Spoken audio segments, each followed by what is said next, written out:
right, I think everyone is here.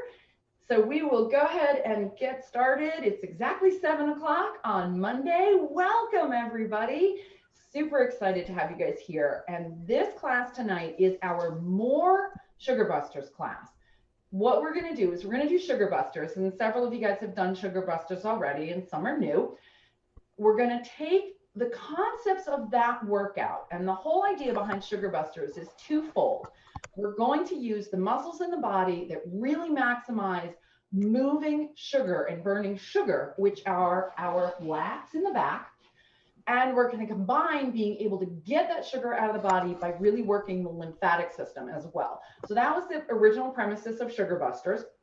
What we're going to do tonight is we're going to slow it down just a bit, and we're going to focus a little more on the muscle building and moving the lymph in a slightly different way with how we're doing it, combined more like our T-tap more workout. We're still doing 8 reps of everything, but we're going to take out some of the places where people can have shoulder issues or hip or back issues. So we're going to go ahead and get started. I'm going to move on back to my little mat here. We've done our bend, we've done our tilt, now we got a twist. So jazz twist is our next move. We're going to do this first facing straight forward so we can see the alignment, and then we're going to turn it just like what we just did. So starting out, feet under the hip bones, both sets of toes at midnight. We're going to slide straight back into that back foot. We're not on a balance beam, that's why I'm doing this facing forward. Now I lunge into my front foot, which lifts my back heel. You want to make sure you're pigeon-toed on the front foot, so notice I just moved my toe in so I can push my knee out. Belly button to spine, you're going to feel that stretch back in that back thigh. Lace the shoulders, hands on the hips. Push that back toe into the ground. So you're pushing the ball of the foot into the ground in that back. Here we go. Inhale. Push into those hips, lift those ribs. Exhale. Pull everything into the belly button. Ribs and hip. Inhale, push tall. Exhale, pull those laces tight. Front leg is the hand that goes on the back hip. Back leg is the hand that comes forward. Inhale, push tall. Exhale, tilt into this back hand. Put weight into that back hand. Release. Now we're going to add a twist. Here we go. Inhale, push tall from that back hand. Tilt, push this knee out. Make sure you're pigeon-toed in the front. Push, twist, twist, twist. Exhaling. Pull back from the spine.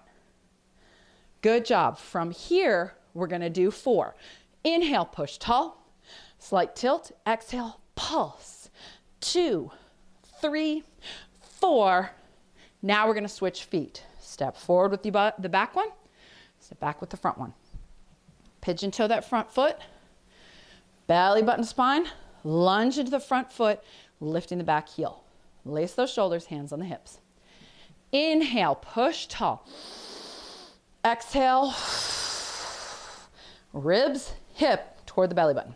Inhale, push tall. Hand into that back pocket. Reach out with the other one. Exhale, pull. Inhale, push tall. Tilt back, put the weight into the back hand. Exhale, return. Adding the twist next. Inhale, push tall.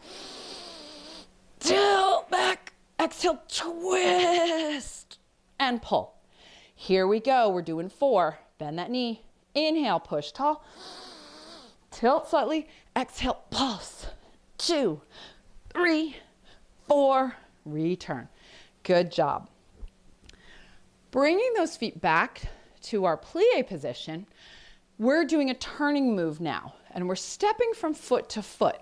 We're going to apply the same principle we just did here, where we reached out and tapped that lengthened leg, to what we are now doing, adding a twist.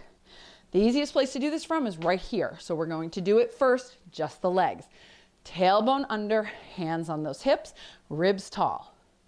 I'm going to turn this direction first. As I turn, my toe stays at that slight pigeon toe as my knee goes past it. I let the back foot come up, but right here at the end, I bend the front knee to push the ball of the foot into the back.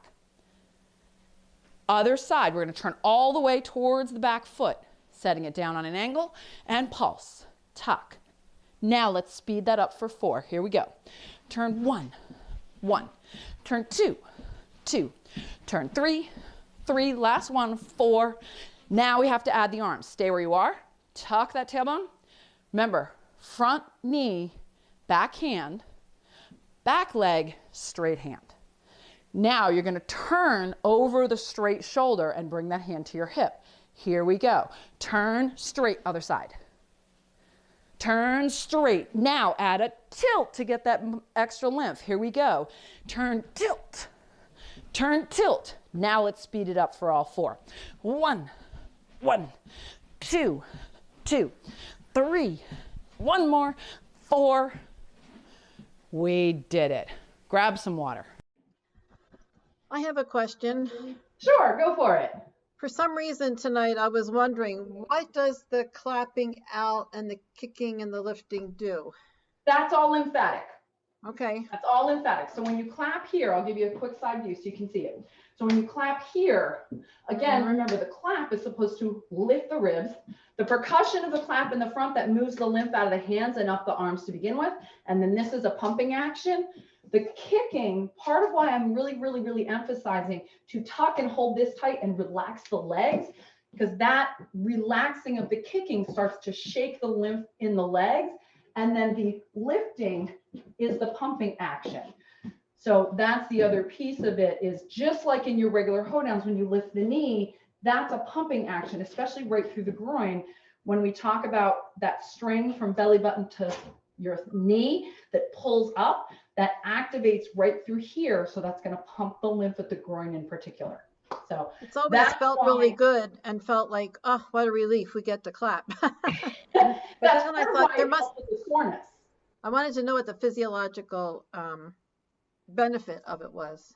Yeah, and that's why it helps with that soreness so instantaneously, because immediately you're taking the lymph and it's sweeping that lactic acid that's building up on the muscles, causing the soreness. It's immediately sweeping it off of there.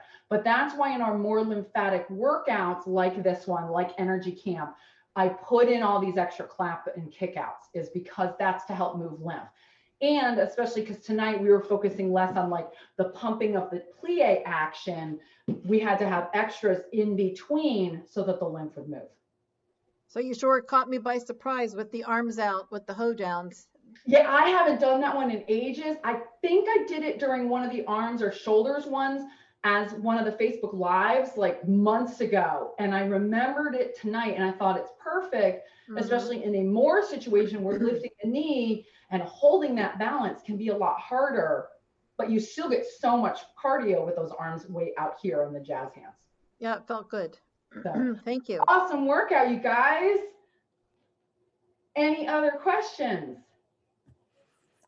Nope. Thank you very much. It was nice meeting you. It was nice meeting you as well. Hopefully we'll see you next week. We haven't picked a topic, so don't forget, always let me know. But the rest of this week, we're going to be focusing on more SugarBusters on all the social media channels as well. So see you guys next week. Have a great week.